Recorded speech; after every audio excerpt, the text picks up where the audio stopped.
Anxiety, there are a lot of things that you can do to get your situation manageable. So try not to feel hopeless. There are lots of ways to get unstuck and to accomplish success and move forward.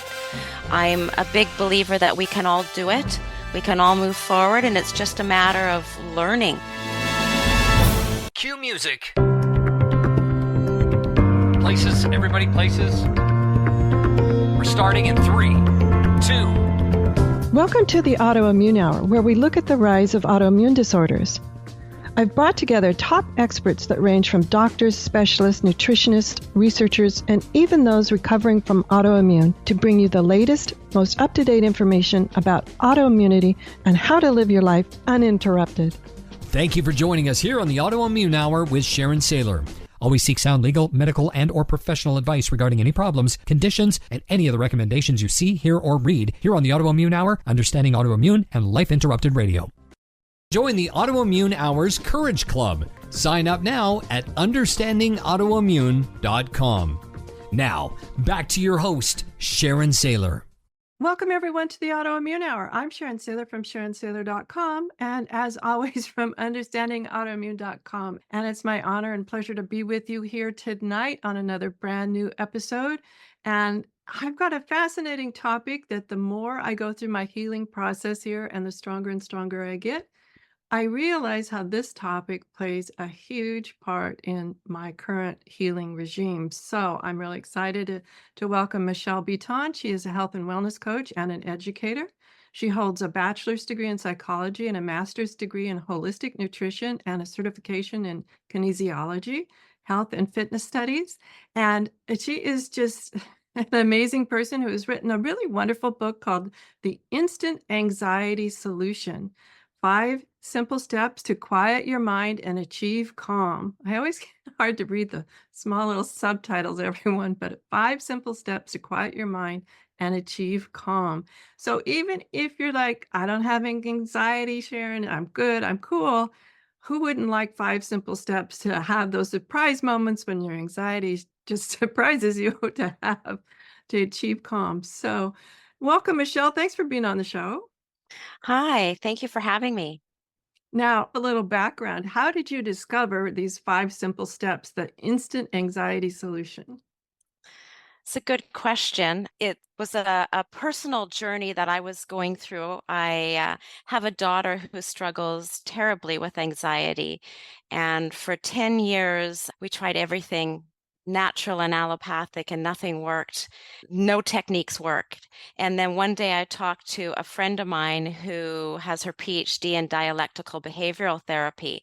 And she said a couple of things that really hit that wow button for me. And I just thought, okay, I am going to apply this to my daughter. And they worked fabulously and made a huge difference in her life. And being the coach and the educator that I am, I thought I can really help people with these tools and techniques.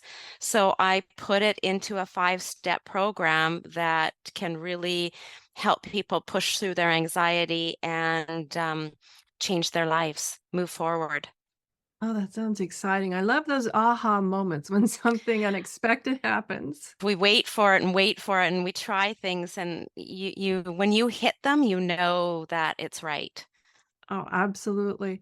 Now, I'm curious, how do you define anxiety? I've heard many people say what they have is anxiety, and sometimes I'm like, I'm not so sure. So, how do you define anxiety? Anxiety exists on a spectrum. That's the way I would put it, and I think it feels different for everybody. I don't think there's a one size fits all explanation.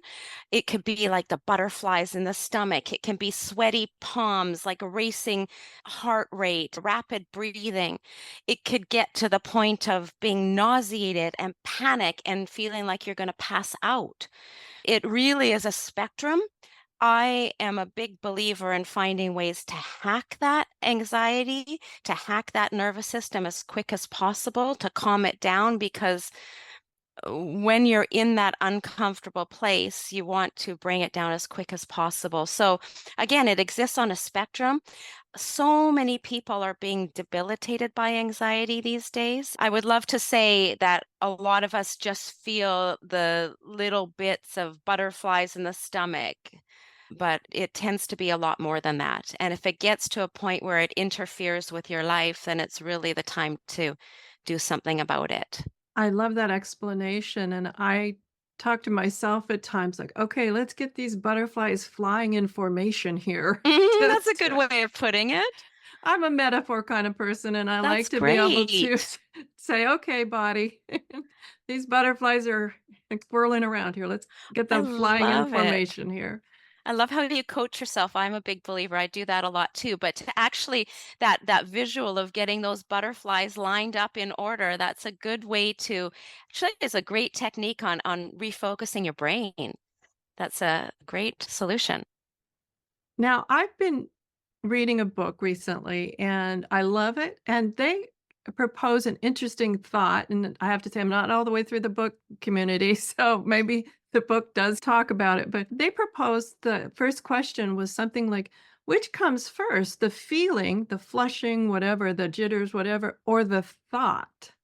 And I've been trying to figure that out. Okay, is it the thought that erupts into my anxiety first and then my body responds, or is it the response and then the thought responds? So, you have any thoughts on that? Because I I'm do. not far enough along in this other book to I figure it do. out. I actually have a very good thought on it because that was my difference. I will go into it a little bit, but the 5-step program that I have, it's called Alarm.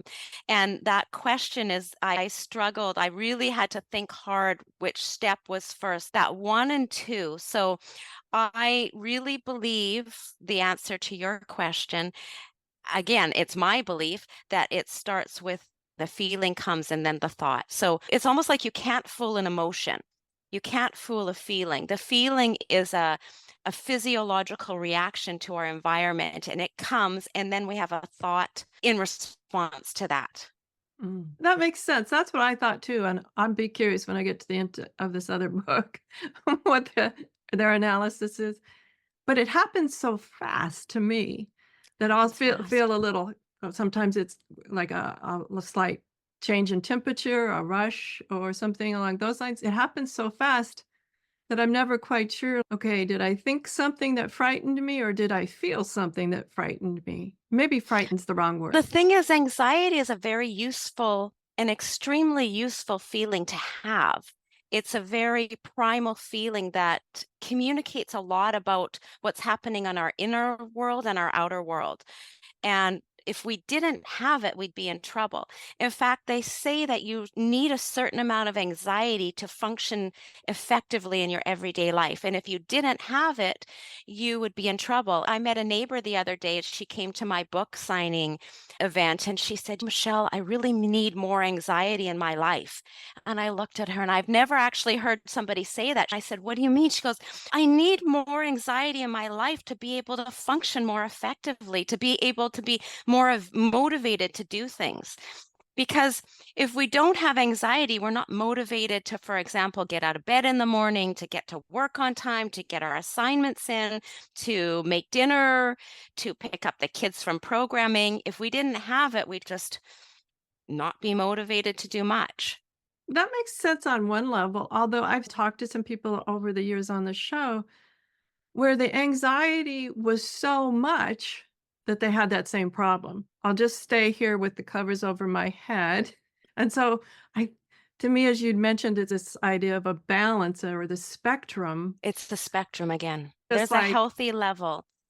And that's what I'm going to teach today because same thing as if you see anxiety on a spectrum, let's say from 0 to 10, they actually say a functional level is around 4 to 6. I would bring that down a little bit, but that's what a lot of people teach. You don't want it to get up to a 7, an 8, a 9, a 10. Like when it's that high, you have to definitely take action. But I'm going to teach today how to bring that anxiety level down to a healthy functional level so that you can use it to your benefit. Because again, it communicates important information and we need a certain amount of it. Redefine your relationship with anxiety. It makes a big difference. And then learning techniques on how to bring it down is a very important skill set. I have a different set of vocabulary for it because I'm thinking that fight, flight, or freeze mechanism at an awareness level is really important. How does fight, flight, or freeze, that idea, fit in with anxiety?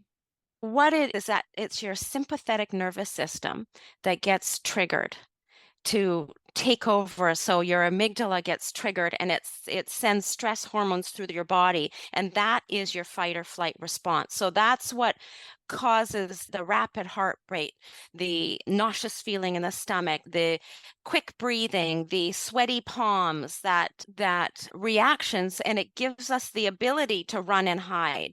If you think of it, if you're walking down an alley and you hear a noise and you get that and you need to escape, that's the system that kicks into gear, that where you run and escape, that's your fight or flight. It's that sympathetic nervous system. I've noticed, though, if I feel that kick in, it's like anxiety is the hangover part of it. Yeah, it's like the aftermath of it. But what I'm going to teach today is how to activates what's called your parasympathetic nervous system.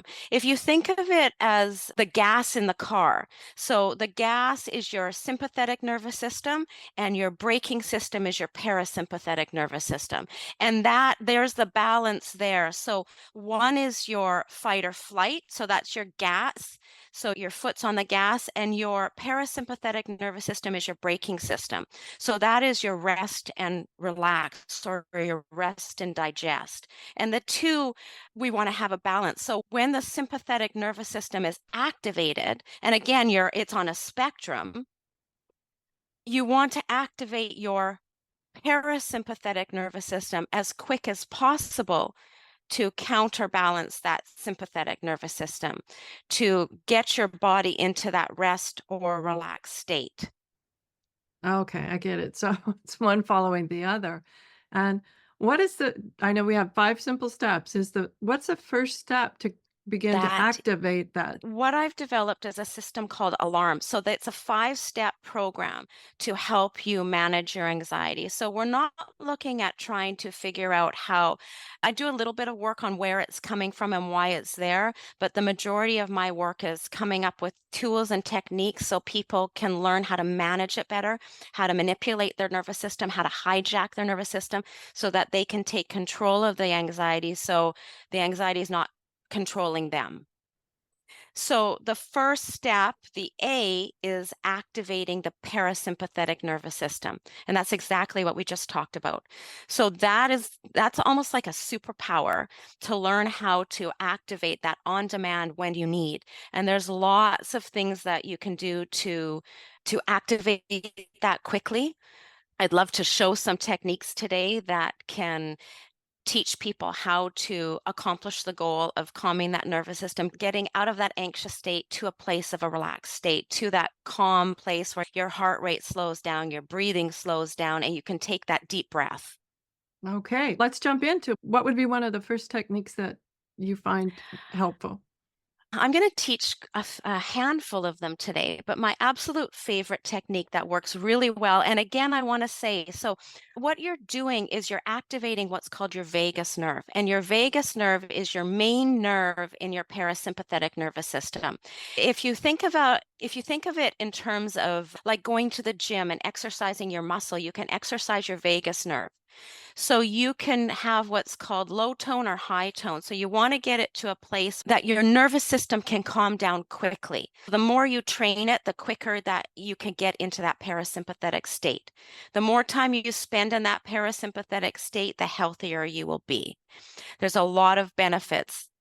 There's resilience, stress management. This vagus nerve has become my best friend, and I can activate it really quickly based on like even just a thought. I can just instantly take a deep breath and calm down. But one of my favorite techniques, I'll just move my headset here for a second, is I don't know if you can see my ear. We have some It's people just on audio, so we'll walk them through it okay. where you're pinching. So what you want to do is you want to take your earlobe and pull it backwards. Away from you, like backwards towards the back of your head? And even if you pull the skin on the back of your ear, if you the skin or the earlobe, you're pulling it away from you. So you're not pulling it out to the side, you're pulling it to the back. And just a slight pull. But if you did you just take a breath? Did you see that?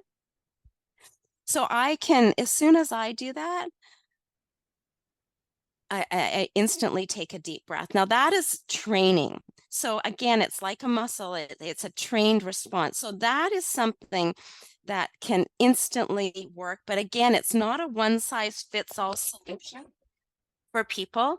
You want to find what works for you. And I've got some easy techniques that we can do. What I find fascinating about that pulling of the ear is from my body language work, is I find that a lot of people, when they get nervous, will either play with an earring or Oh, gently tug on their there you ear. go. I never quite knew what happened, but Mhm. it's obviously activating the vagus nerve. One of my things that I love to do is I love to put my lip gloss on. So what you want to do, again, anxiety exists on a spectrum. So if you're feeling a lot of anxiety, it's time for a different technique that I'll talk about in a few minutes. But if you're feeling a little bit, what you want to do is you want to activate your senses. So I love my lip gloss. Putting that on is a way to activate your sense of touch and smell. You've got your touch, your smell, your sight, your hearing, your taste. By activating those senses, you're activating your calming nervous system. And your lips, in fact, are more sensitive than your fingertips. They have millions of nerve fibers connected. So even rubbing your finger on your lips or putting like a lip gloss on activates your calming nervous system, your parasympathetic nervous system. Something like putting like cream on your hands. I've just put a little cream on. What you want to do is, what's that? If you have a smell that you love, to bring it out and it takes you to that kind of happy place. It's that happy place that triggers the brain and releases chemicals in your body to calm you down. Some people, to activate their taste, they put like sours in their mouth. What you want to do is engage your senses as much as possible. There's another sense called proprioception that I teach a lot of people about. I don't know if you're familiar with proprioception. Yeah, let's explore it. I find it fascinating because activating your hearing, your touch, your taste, all of those are so Easy. simple. And Easy. It doesn't have to be difficult. I'm going to teach you in a few minutes, like the ways to really hack your nervous system if you're feeling like a lot of anxiety. But those are all things that I encourage people to keep in their toolkit to activate as much as possible. you For can also me, do it those in public and nobody's in going like, "What's public, wrong with them?" exactly. So have those things in your purse or in your pocket. Carry things that you know you love the smell of. This is a candle that brings back a lot of memories for me. So even just smelling that, it calms you down quickly. Hugging a pet, that's one of my favorite things to do. If I'm feeling a little off or a little sad or a little anxious, I'll just go give a big squeeze to my pet, and that activates your touch. It activates what's also called your proprioception, and that proprioception is an interesting sense. It's knowing where your body is in space. So, what you want to do, things like a weighted blanket, or I have a weighted vest here that can come into play, or going for a deep massage, but putting a vest on or putting a blanket on, that just helps really give your body feedback that you're calm. And all of And it's those are so simple to do. simple. I'm a big believer in really learning how to hack the nervous system and do it as much as possible. Again, you're training that muscle, that vagus nerve, to get you to high vagal tone so that you can handle stress better. You don't get so activated by things. And if you do get activated, you bounce back quicker. You have that resilience. So your health and well-being will improve a lot if you can exercise your vagal nerve and activate your parasympathetic nervous system. That was a huge one in helping me in my personal situation with my daughter. She had a lot more anxiety than any of these could deal with. When the anxiety gets greater than that, cold is a fantastic technique. The cold, like Cold. drinking a cold water, or what kind of Not cold? so much drinking a cold water, but shocking your body. And you want to do it safely. But like Marsha Linehan, she developed dialectical behavioral therapy. Her technique was to hold an ice cube. So you're not just distracting the brain, but it's physically cold. Sometimes people like will put their face, like splash really cold water on their face, maybe 10 times. Or I've seen people put their hand in ice water or their face in ice water, or even get in a cold shower. I love those ideas. I Cold is a fantastic technique. And in fact, these are like just little ice packs. They come in lots of different packages. Even putting ice in a Ziploc bag or even frozen peas or something on the back of the neck or on your face. In fact, on the back of the neck here or here, it just really, what you're looking for is almost that that that shock to your body, and that really helps you calm down quickly. And again, if you're having a lot of anxiety, you need a stronger technique to calm it down. yeah. Exercise works really well, like intense exercise works really well to calm the body down quickly as well if you're feeling really high anxiety. What's fascinating to me here is that some of the things I'm hearing is like, how can we activate a quickly and safely and easily a state change? Exactly. Whether that state change is the inhale and then the exhale of the cold, Yeah. or the weight of a weighted blanket or vest. It's what is taking my attention to a different place for even if it's just for a moment. It's the attention and the physicality of it. So the like ice on the face, what it actually is doing is creating what's called a dive response. So it actually communicates to the body. If you imagine going underwater, like deep sea diving, when people go underwater, their systems shut down so that you're only focusing on the core and all that, like that calming feeling in the body happens. So if you can activate that diving response instantly, you'll start to calm down. And that's what I was saying in the beginning is that aftermath of anxiety that you feel, what you want to do is learn how to, again, find what techniques work for you. Try a lot of things, find what works for you, and then do it a lot. And train that muscle so that you can get to that happy place, that calm place quicker so that you have more control. And it really is, it's like hacking your nervous system. And I like to say celebrate. One of the things that I had a mentor tell me years ago was about when you were learning new things, that the distance between understanding it and getting it great can be quite a ways apart. But as each time you do it, and as you get better, you'll notice that distance between the time of response to the time of feeling better, shall we say here, gets shorter and shorter. And what I want to encourage people to do is celebrate when you notice. Like maybe it's the last time when I had this feeling, it took me 5 minutes to shift. And then, but this time after maybe it takes you 4 minutes or 3 minutes, stop and celebrate. Stop and say, "Oh, look at that. Good for me. Good Yeah. thank you, body, for Yeah. getting that response quicker and quicker." And I found that just talking to myself and my body like Yeah. that really helped me integrate and learn quicker. Because I don't know, some little child inside me wanted to hear that, "Oh, good job. You're getting faster and faster at coming back to that safer spot." hmm It's good coaching. You're coaching yourself. It's a fabulous technique. And we all have different approaches, different personality types, but being your own cheerleader and acknowledging success is a very good technique. Here's a little hack that I love to teach that's very quick and effective if anyone's feeling a little funky, and just a quick little fun way to improve mood is to take a pencil. Take a pencil. Now I gotta Take a find a pencil. pen. Okay, I got a pen. Pen Does or a pen pencil. work? Okay, I got a Yeah. pen. Now what we're going to do, and believe it or not, it does work, and it's a quick way to fool your body if you're feeling a little funky or down or sad and not having the best day.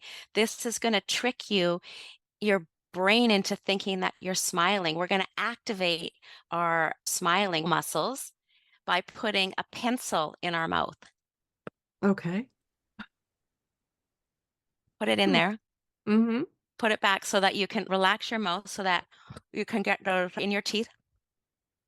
Yeah, exactly. Take some breaths, and that's like the pencil hack, and it will turn the mood around, because what it is, you're telling your brain that you're happy, and then the brain will send those happy chemicals to the rest of your body, and you've just fooled your body into thinking that you're happy. Or you could do it with friends and laugh at each other. That works too. Laughing is another great way to activate your vagus nerve. Exactly. Oh It my is goodness. it is a documented way to activate your vagus nerve. Laughing, singing, humming, gargling. These are all fantastic techniques that I talk about in my book. Oh, wow. We need to take a quick commercial break, and when we come back, we'll talk more to Michelle Biton about her book, The Instant Anxiety Solution, and find more simple steps to overcoming anxiety and achieving calm. So we'll be right back. The Autoimmune Hour will return after these messages from our sponsors. It's great sponsors like these that keep this show coming to you every week. Be sure and stop by understandingautoimmune.com to learn more. Times TV. Imagine becoming a super influencer. Reinvent yourself, invest in your brand, and then manifest your success with a robust spheric approach.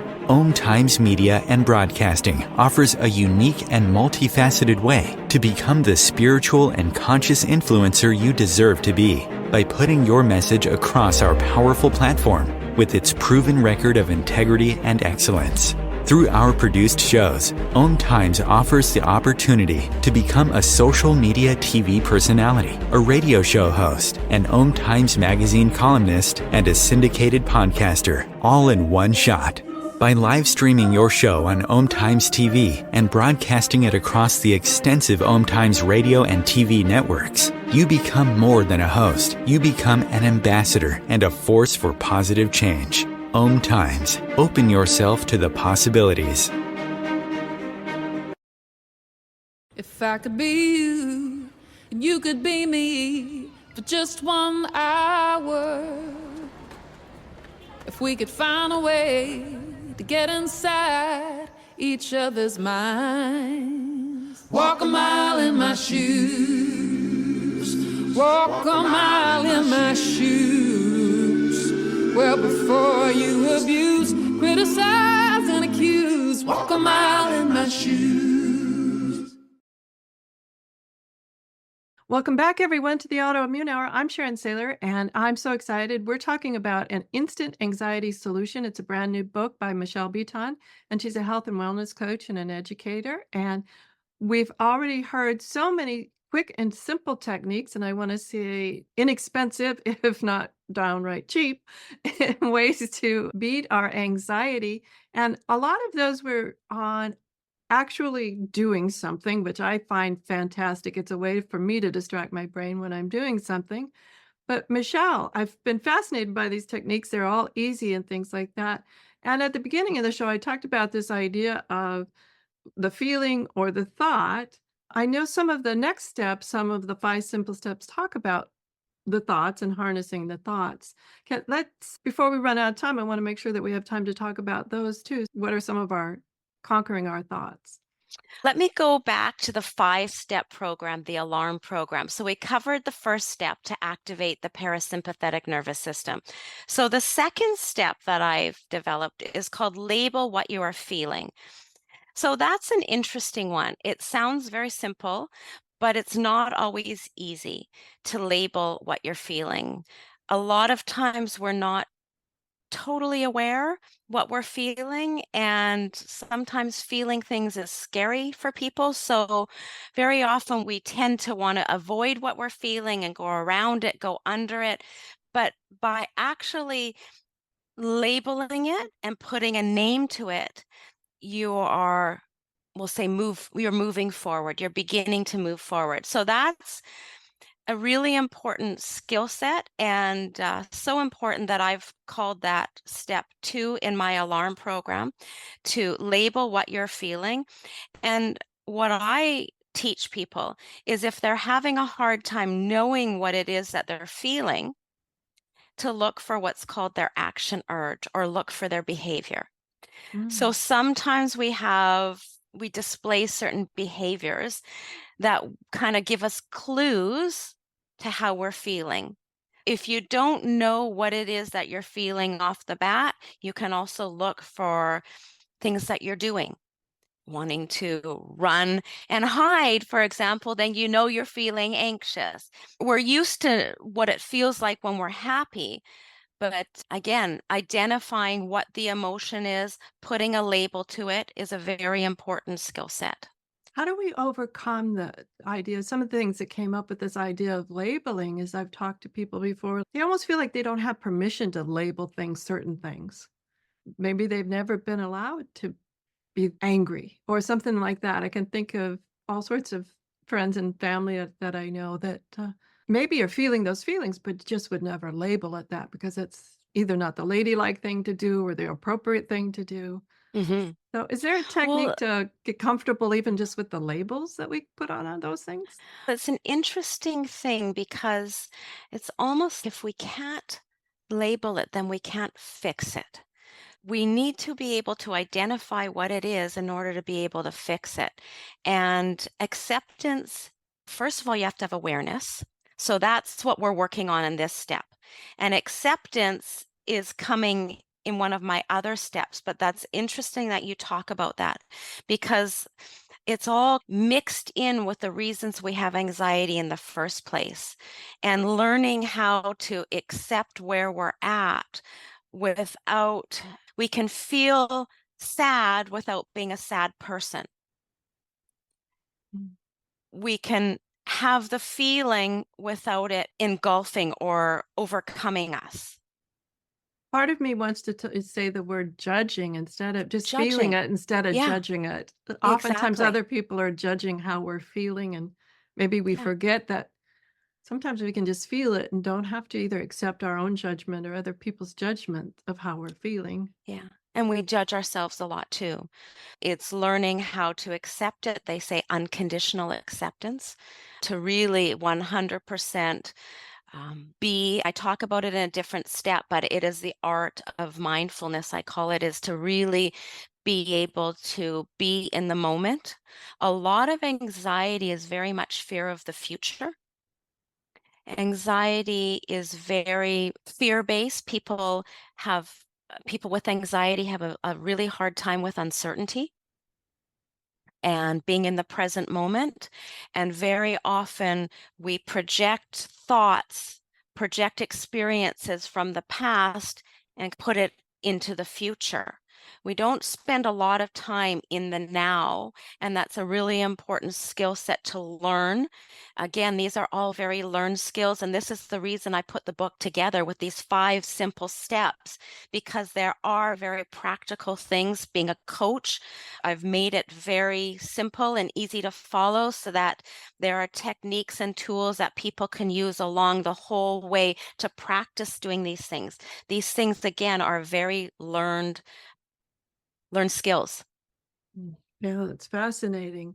I want to be mindful of our time. You'd mentioned mindfulness here. We have about 16 minutes left. I want to make Okay. sure because I think we've got let's see, 3 other steps to follow. So let's Okay. work on the second step a little bit if there's anything left that is important and I think that we've talked about activating, we've talked about labeling. The third step is a very interesting one that helps a lot of people as well. It's acknowledging that emotions are temporary. And this is an interesting concept because a lot of times emotions scare people. But the concept here is that emotions are temporary, they come and they go. So, in order to reduce our suffering, we have to push through the emotion. So, we have to acknowledge it, look it in the eye, and push through it. And learning that skill of pushing through the emotion and not going around it or over it or hiding it or numbing it or avoiding it, but learning how to push through our emotion gives a huge sense of power. And I teach people the concept that emotions are 7 minutes long. They last up to 7 minutes. They don't continue. The emotions don't, we don't feel sad for a long time. We feel sad for a little bit of time and then come up for air. And often it's our own thoughts and emotions that we attach onto that original emotion that causes all the suffering. And I've just gone into step 4 as well here as I'm talking about it. And that is remember to avoid layering your thoughts and emotions. The concept here, it's actually even quicker physiologically. It's even quicker. The body processes the chemicals of the emotion in 90 seconds. When a neurologist has discovered that the chemical reaction to the actual emotion is as short as 90 seconds. So the emotion comes in, it goes through our body, and then it goes out. And anything after that, it's our own doing. Like we add on thoughts and emotions and we add on, we could call that suffering. Learning how to stop layering the thoughts and learning how understanding that the emotions are temporary, that they don't continue or overwhelm us, gives us huge sense of power and helps us reduce our anxiety level, bringing it back down to that manageable level. mm.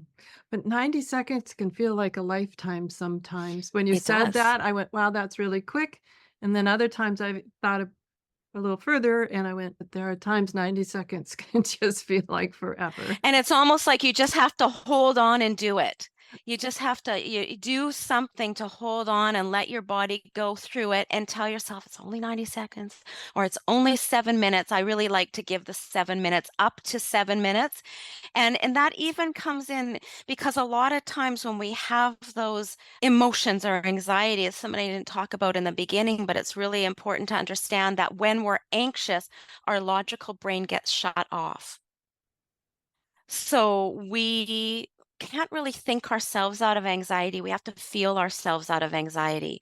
Not until we activate that parasympathetic nervous system that I talked about in the beginning does our logical thinking come back in. So it's a lot of the time, people, when they feel emotions, they take action and then regret it later.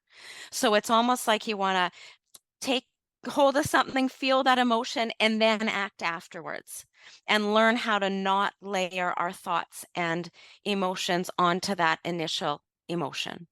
Mm. Yes, and so or that initial urge or action to Yeah, yeah, oh, yeah. absolutely. A lot of techniques, but those techniques all add up to make a significant difference. Now, as we're learning this technique, what are some other things that you've noticed that is helpful for people? I had said 90 seconds can feel like a lifetime. Wow, 7 minutes could feel like several lifetimes if you're trying to move through it. I can think of a couple of times where I've been extremely upset Mm. and all sorts of emotions were going through me from anger, betrayal, whatever the words were that I'm at the time.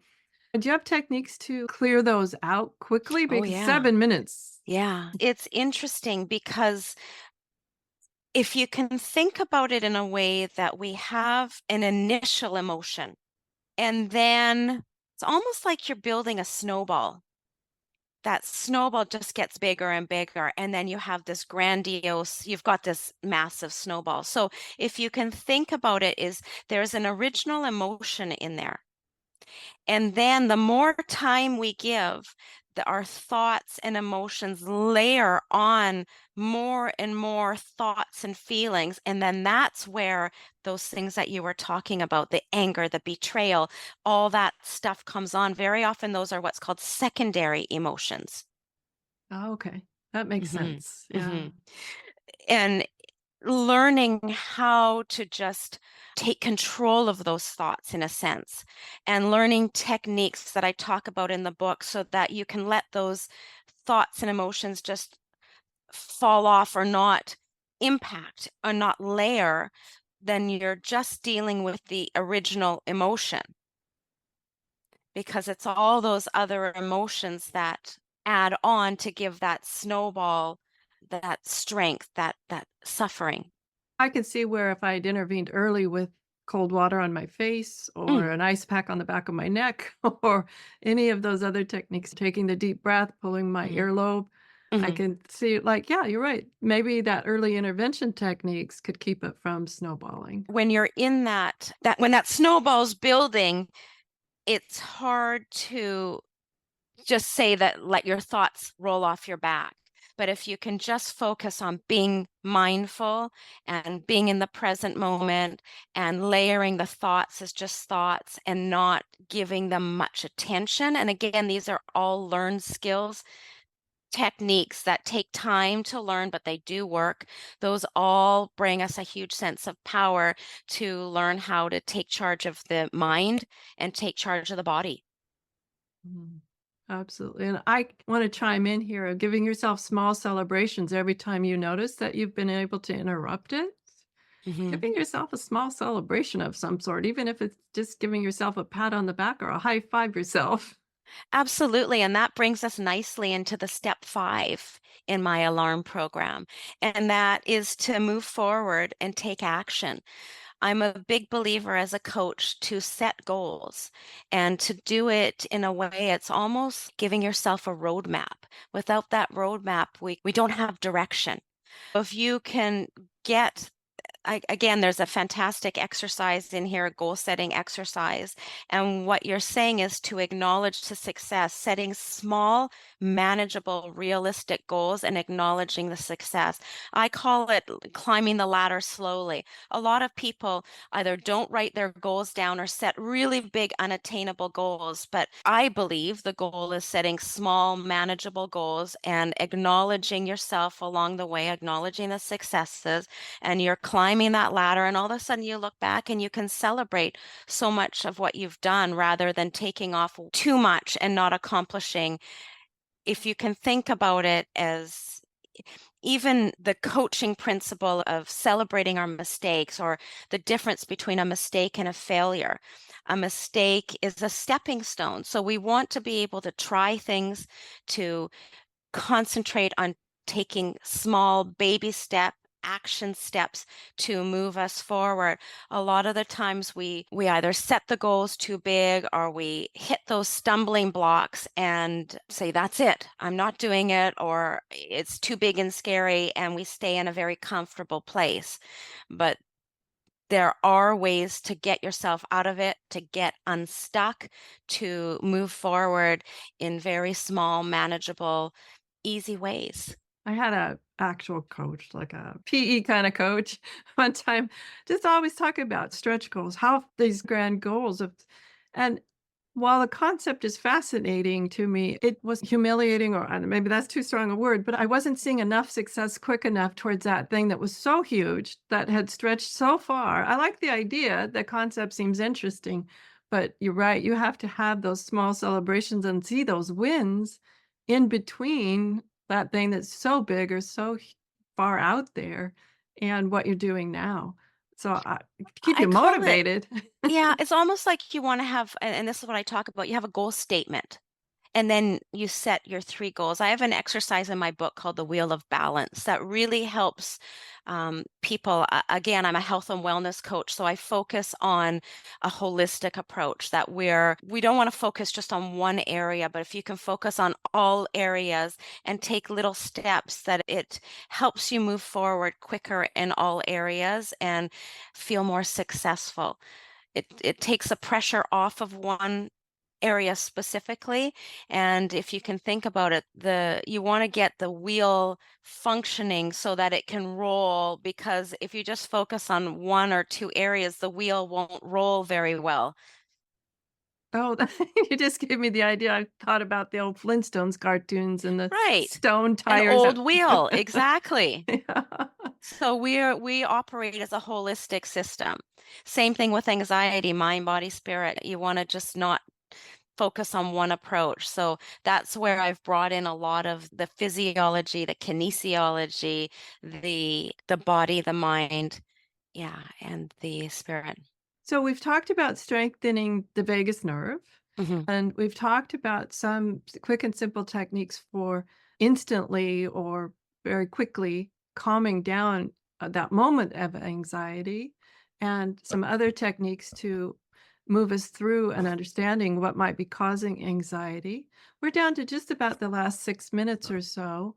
What would you like to share with everybody that I haven't touched on yet, or that I should say that we haven't touched on yet? I would really like to share with people. There's a lot I'd like to say, but the main message is anxiety is fixable. Anxiety, there are a lot of things that you can do to get your situation manageable. So try not to feel hopeless. There are lots of ways to get unstuck and to accomplish success and move forward. I'm a big believer that we can all do it. We can all move forward, and it's just a matter of learning how to take those baby steps, what those baby steps are. There's information overload. There's you go on all social media, you go on Google, there's information on anxiety everywhere on how to make changes, but it's the actual doing it, it's the actual action. So the words, if I can look at the words, I'll try and I'll do my best, are good words, but dangerous words because they're non-committal words. If you can focus on taking small baby steps and committing to even just a little bit of change, if it's even just improving our nutrition helps us with anxiety, even if you're going to eat 1 carrot a day, even a baby step like that, and acknowledging that success, little bits make a difference. That's great. We didn't even have a chance to touch on nutrition, but do you have a couple of quick tips on, are there certain specific things that we should do and or Um, avoid? You know what? I would encourage people to follow me on social media. On my Instagram account, I'm just pushing through my anxiety and getting out there and giving a lot of free information, useful information, lots of tips on things like nutrition, little ways to hack the system. Grab my book, go to my website, michellebiton.com. In terms of nutrition, there are lots of things that we can do. The gut is our second brain. We want to do things like we have to take care of our gut. So things like taking a good probiotic, eating a healthy diet full of fiber, drinking lots of good water, exercise. We didn't touch on any of that stuff, but all of that is very important in Mhm. managing anxiety and improving our health and wellness. Most of those tips also reminded me of things that we say to keep our body out of flare states and to heal our Yes. autoimmune conditions. It's all Yes, our connected. gut. Yes, really concentrate on a healthy gut. The gut, the mood neurotransmitters are made there. Like we want to not only do it for keeping the inflammation down, actually, the vagus nerve is really important to train to lower inflammation as well. So it's that kind of two-directional highway between the gut and the brain and the gut. So you want to work on both of them. So eating a healthy diet, taking a really good probiotic, your prebiotics, a good quality water. Exercise is also really important. Lots of activity, getting some good cardiovascular, keeping the cortisol levels down, lots of really important things to go over in a little bit of time, but there's lots more learning to be done again in the book, on my social, on Instagram, on the website. Fantastic. And the name of the book is called The Instant Anxiety Solution: 5 Simple Steps to Quiet Your Mind and Achieve Calm.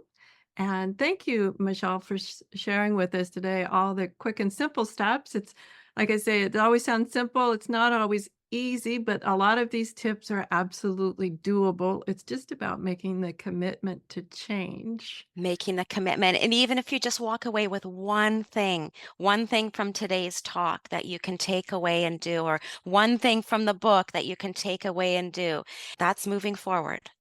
Absolutely. And Michelle, spell your website. I know the way we say Biton is not how it's spelled. So it's So, Michelle Biton, MICHELLE BITON.com. COM. yeah, Biton. Yeah. Her name's pronounced Biton, but I wanted to make sure everybody could Yeah. find it on the website as well. And on Instagram, it's Biton Michelle, Biton MICHELLE. Okay, fantastic. Everyone, that's Michelle Biton. The book is called The Instant Anxiety Solution. Check it out. It's got a lot of simple and easy steps to overcoming anxiety and understanding why we are where we are as well. Yeah. So have a great week, whatever your adventures, and join me next week for another brand new episode. Thank you. Enjoy.